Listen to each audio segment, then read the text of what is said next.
गलती, किसी की जान, उसकी गलती की वजह से अगर किसी की जान चली जाती तो फिर क्या होता।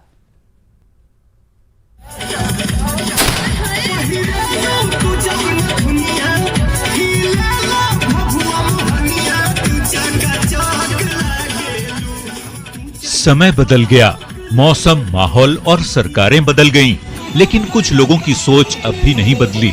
शादी समारोह के इस वायरल वीडियो को देखिए।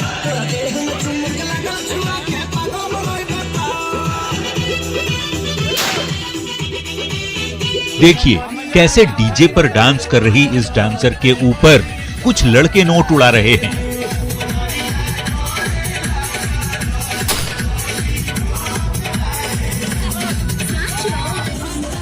लग रहा है जैसे ये नोट ना होकर कागज के टुकड़े हों। अब आरा में हुए इसी शादी समारोह की एक दूसरी तस्वीर भी देखिए। गाना बज रहा है, कुछ लोग गाने की धुन पर झूम रहे हैं और कुर्सी पर बैठा ये शख्स बंदूक बदल बदल कर फायर कर रहा है, कभी दोनाली बंदूक से तो कभी राइफल से। फिर से देखिए, टशन में कुर्सी पर बैठे ये कैसे लगातार फायरिंग करता जा रहा है। सवाल है कि अगर हर्ष फायरिंग के दौरान इस शख्स की गलती से किसी की जान चली जाती तो, किसी को गोली लग जाती तो क्या होता? क्योंकि कई बार हर्ष फायरिंग के दौरान लोगों को गोली लग चुकी है, जान जा चुकी है और जश्न मातम में बदल चुका है। बड़ी बात ये कि हर्ष फायरिंग को रोकने के लिए सख्त कानून भी है। हर्ष फायरिंग होने पर मेजबान और मेहमान दोनों गुनहगार होंगे। हर्ष फायरिंग होने पर आयोजनकर्ता पर कार्रवाई होगी। किसी के घायल होने या मौत होने पर गैर इरादतन हत्या का मुकदमा दर्ज होगा। हर्ष फायरिंग में इस्तेमाल असलहे का लाइसेंस निरस्त होगा। और तो और हर्ष फायरिंग रोकने में नाकाम साबित होने वाले पुलिस अधिकारी पर भी कार्रवाई होगी। यानी हर्ष फायरिंग को रोकने के लिए सख्त कानून है। और तो और हर्ष फायरिंग के दौरान कई हादसे भी हो चुके हैं, लेकिन लोगों ने सीख नहीं ली और इस तरह की हरकतों से बाज भी नहीं आते। न्यूज़ 18 के लिए आरा से अभिनय के साथ ब्यूरो रिपोर्ट।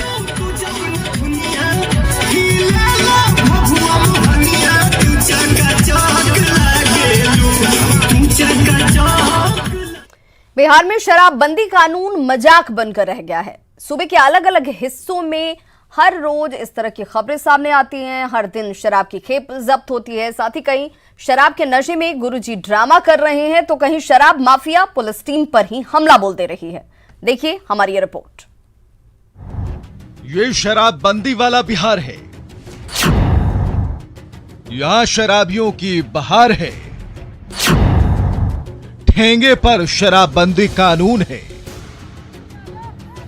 ये कहानी उस बिहार की है जहां शराबबंदी कानून लागू हुए 3 साल से ज्यादा का वक्त हो चुका है, लेकिन अब भी हर दिन राज्य के किसी न किसी हिस्से में शराब मिलने और शराबियों के आतंक और शराब माफिया के तांडव की तस्वीरें आ रही हैं।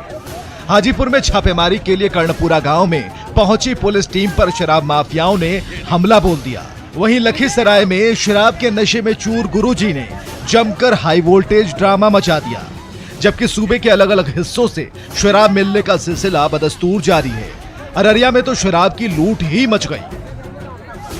सबसे पहले बात हाजीपुर की, जहां गंगा ब्रिज थाना क्षेत्र के कर्णपुरा में शराब माफिया ने पुलिस टीम पर हमला बोल दिया, जिसमें 3 पुलिसकर्मी घायल हो गए। पुलिस ने यहां 2 शराब माफिया को पकड़ तो लिया, लेकिन उसके गुर्गों ने हमला बोलकर दोनों को पुलिस की चंगुल से छुड़ा लिया। पुलिस ने मौके से करीब 50 लीटर शराब जब्त की है। ग्रामीणों द्वारा किए गए हमला में 2 जेंट्स, 1 महिला सिपाही जख्मी हो गया था। उन लोगों को सदर अस्पताल में इलाज कराया गया है। एक्सरे वगैरह का एडवाइस डॉक्टर साहब ने। वहीं लखीसराय में गुरुजी शराबबंदी कानून की खुलेआम धज्जियां उड़ाते पकड़े गए। गुरुजी इतने नशे में थे कि मीडिया कर्मियों को भी अपनी धौंस दिखाने से बाज नहीं आए। हालांकि बाद में मौके पर पहुंची पुलिस ने नशे में चूर गुरुजी को गिरफ्तार कर लिया, जिसके बाद गुरुजी गिड़गिड़ाने लगे। आए थे, उनका ब्रेथ एनालाइजर मशीन से टेस्टिंग हुआ है, उसमें अल्कोहल की मात्रा की पुष्टि हुई है। बिहार में शराबबंदी कानून कितनी सख्ती से लागू है, इसका अंदाजा इस बात से लगाया जा सकता है कि अररिया में शराब से लदी कार हादसे की शिकार क्या हुई। लोगों ने जमकर शराब की लूट की।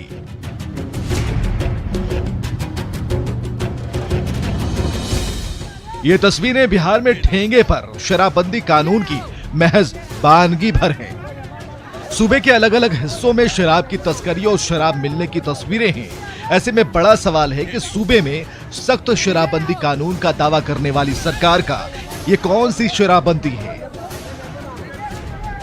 न्यूज़ 18 के लिए हाजीपुर से राजीव मोहन, लखीसराय से राकेश और अररिया से सतीश की रिपोर्ट।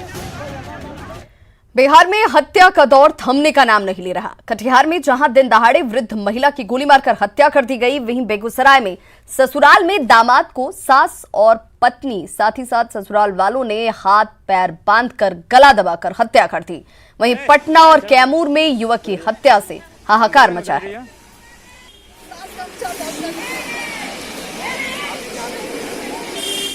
गोपालगंज के भितहरवा में नहर किनारे एक शव 3 दिनों से पड़ा हुआ है। आवारा कुत्ते शव को नोचकर खा रहे हैं। स्थानीय लोगों ने पुलिस को इसकी जानकारी दी, लेकिन अभी तक पुलिस ने इसको लेकर कोई तत्परता नहीं दिखाई, कोई सुध नहीं ली। स्थानीय लोगों का यह कहना है कि वो इस शख्स का अंतिम संस्कार करना चाहते हैं, लेकिन पुलिस से इजाजत नहीं मिलने की वजह से ये लोग मजबूर हैं। यहाँ पर एक भिखारी परसों सुबह से उसकी मौत हो गई है, जो नहर में पड़ा हुआ है। कुत्ते नोच कर खा रहे हैं। इसकी सूचना प्रशासन थाना में भी दिया गया, चौकीदार को भी दिया गया। 2 चौकीदार हैं यहाँ, आज तक उसका पड़ा हुआ है। बिहार में बेटियां महफूज नहीं हैं। मुजफ्फरपुर की गैंगरेप पीड़ित वारदात के 4 महीने बाद भी न्याय के लिए दर दर भटक रही है और दरिंदे खुलेआम घूम रहे हैं। खुलेआम घूम रहे गैंगरेप के आरोपी, दरिंदों को कब मिलेगी सजा? पुलिस की कार्यशैली पर सवाल। मुजफ्फरपुर में नाबालिग के गैंगरेप के आरोपी वारदात के 4 महीने बाद भी खुलेआम घूम रहे हैं और पुलिस उल्टे पीड़ित परिजनों को धमकी दे रही है। पीड़ित परिजन पुलिस पर कई गंभीर आरोप लगा रहे हैं। पीड़ित के आरोप, पुलिस पर ठीक से मेडिकल जांच नहीं कराने का आरोप। पुलिस ने कोर्ट में ही सही बयान देने से किया मना। आरोपी आरिफ और मारूफ को बचा रही पुलिस। अपहरण में पीड़ित का दोस्त मोहम्मद ओसामा भी शामिल। आरोपी पीड़ित को लगातार दे रहे धमकी। मेडिकल बोर्ड में पीड़ित की उम्र 19 से 20 साल बताई गई, जबकि लड़की की वास्तविक उम्र 14 साल है। अस्पताल से लेकर पुलिस तक पर बनाया जा रहा दबाव। पीड़ित परिजनों के सनसनीखेज आरोपों के बाद अब जरा पुलिस की बहानेबाजी भी सुन लीजिए। ये सब मिथ्या आरोप है। वो मेडिकल ऑफिसर के सामने में खुद बताई कि हमें मेडिकल नहीं कराना है। उम्र का जांच करवाई है। चलिए एक पल के लिए मान भी लेते हैं कि पीड़ित ने पुलिस पर गलत आरोप लगाए हैं, लेकिन गैंगरेप के 4 महीने बाद तक आरोपियों की गिरफ्तारी नहीं होना पुलिस की कार्यशैली पर कई सवाल खड़े कर रहा है। वारदात के 4 महीने बाद क्या कर रही है पुलिस? पुलिस पर गिरफ्तारी नहीं करने का कौन बना रहा है दबाव? गैंगरेप के आरोपियों को कौन बचा रहा है? क्या पुलिस के इस रवैये से महफूज रहेंगी बेटियां? ऐसे में जब रक्षक ही भक्षक को बचाने की कोशिश में जुट जाए तो न्याय की बात बेमानी है। न्यूज़ 18 के लिए मुजफ्फरपुर से प्रवीण ठाकुर की रिपोर्ट। पटना सिटी के एनएमसीएच में जूनियर डॉक्टर की हड़ताल अब जानलेवा साबित हो रही है, जबकि स्वास्थ्य विभाग मुख्य दर्शक बना हुआ है। एक तरफ जहां जूनियर डॉक्टर अस्पताल परिसर में धरने पर बैठे हैं, वहीं दूसरी तरफ मरीज की मौत के बाद परिजनों का रो रो कर बुरा हाल है। आज इलाज के अभाव में 65 वर्षीय लाला रविदास की मौत हो गई। परिजनों की मानी तो डिसेंट्री के बाद उन्हें एनएमसीएच लाया गया, जहां रात भर भर्ती रहने के बाद भी इलाज नहीं किया गया, जिस वजह से मरीज की मौत हो गई। हद तो तब हो गई, परिजनों को खुद ही स्ट्रेचर खींचकर शव को एम्बुलेंस तक ले जाना पड़ा।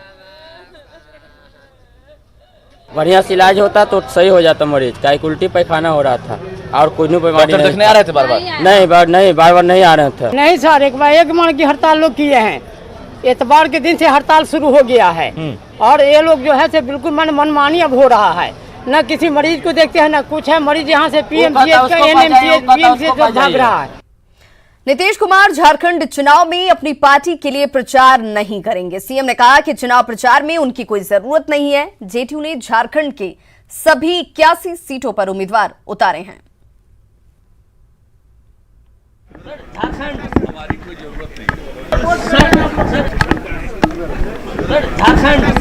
जरूरत नहीं। वहीं पटना में जल जीवन हरियाली के तहत जलवायु के अनुकूल कृषि कार्यक्रम का आयोजन हुआ और इस दौरान सीएम नीतीश कुमार ने कहा कि दुनिया में हो रहे जलवायु परिवर्तन का बिहार पर भी असर पड़ रहा है और यही वजह है कि बिहार के भी तमाम इलाकों में भूमिगत जलस्तर काफी तेजी से नीचे जा रहा है और इसे लेकर सरकार चिंतित है।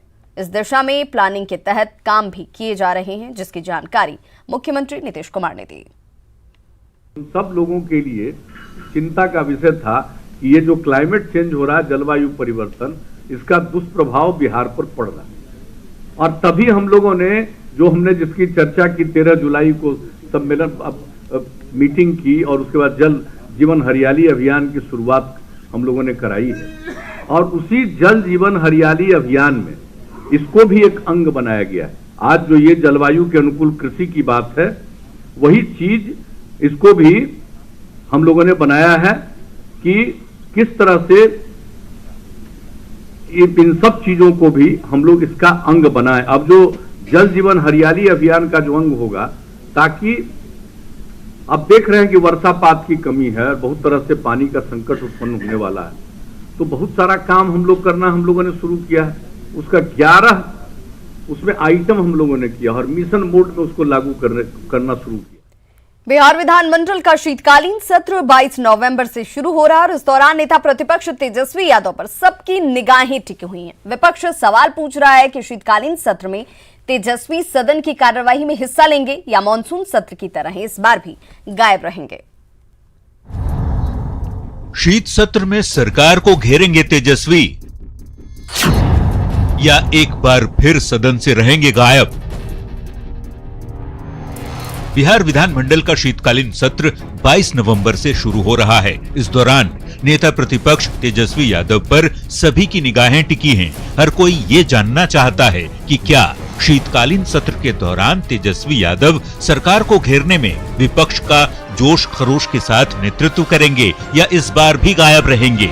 दरअसल तेजस्वी यादव लोकसभा चुनाव में करारी हार के बाद से लंबे समय तक अज्ञातवास पर थे। 33 दिनों के अज्ञातवास के बाद पटना लौटे, लेकिन विधानमंडल के मानसून सत्र के 5वें दिन सदन पहुंचे, वो भी चंद घंटों के लिए। न सवाल, न जिरह और न ही नारेबाजी। सदन की कार्यवाही में शामिल होने की खानापूर्ति की और फिर चुप। हमको तो हंसी आता है नेता प्रतिपक्ष पर। भगवान उनको सद्बुद्धि दे। पिछले सत्र में 1 महीना के सत्र में मात्र 1 घंटा आए। भगवान उनको सद्बुद्धि दे, क्योंकि ये संवैधानिक पद है। प्रतिपक्ष का नेता संवैधानिक पद है।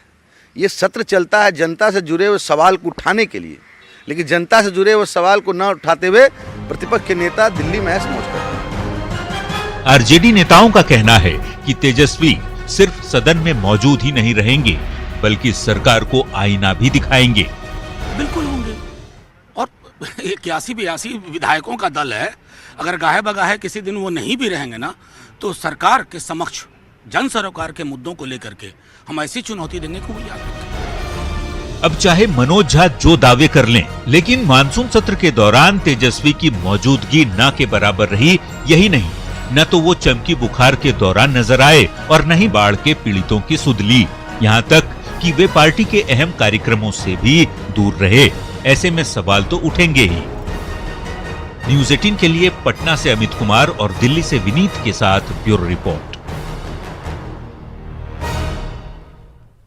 और देश की अर्थव्यवस्था को लेकर नीति आयोग के उपाध्यक्ष के बयान पर बिहार में सियासत शुरू हो गई है। कांग्रेस आरजेडी ने जहां केंद्र सरकार पर निशाना साधा, वहीं बीजेपी का कहना है कि पीएम और वित्त मंत्री की पूरी कोशिश है कि देश कैसे इस संकट से उबर सके। आपको बता दें कि नीति आयोग के उपाध्यक्ष ने देश की मौजूदा अर्थव्यवस्था को 70 साल में सबसे खराब बताया है। आप खुद कह रहे हैं राजीव जी कि अर्थव्यवस्था 70 साल में इतनी बुरी स्थिति में नहीं थी जितनी आज है। तो अब तो बीजेपी की सरकार को संज्ञान में लेना चाहिए, आंखें खोलना चाहिए। ऐसे तो लगातार लालू प्रसाद यादव बोलते रहे, तेजस्वी यादव बोलते रहे, मनमोहन सिंह लगातार जब नोटबंदी हुई इस समय भी कहते रहे, लेकिन ये लोग अपने कान पे जू तक नहीं रेंगने दी। लेकिन अब जब एक ऑफिशियल अनाउंसमेंट हो गया है, ये लोग को सुनना पड़ेगा। नरेंद्र मोदी जी और अमित शाह को छोड़ के सबको दिख रहा है कि देश की अर्थव्यवस्था चौपट हो गई है। खासकर रोजगार बहुत छीने गए हैं, अर्थव्यवस्था बिल्कुल ही धीमी हो गई है, कहीं कोई आर्थिक आधार पे जो ग्रोथ होना चाहिए वो नहीं दिख रहा है। और जहां जो कठिनाइयां है, जैसे हमने कहा कि भारत सरकार इन कठिनाइयों को दूर करने के लिए अलग अलग उपाय निकाल रहे हैं, तो हर व्यवधान के साथ प्रावधान भी और समाधान की प्रक्रिया की ओर देश आगे बढ़ रहा है।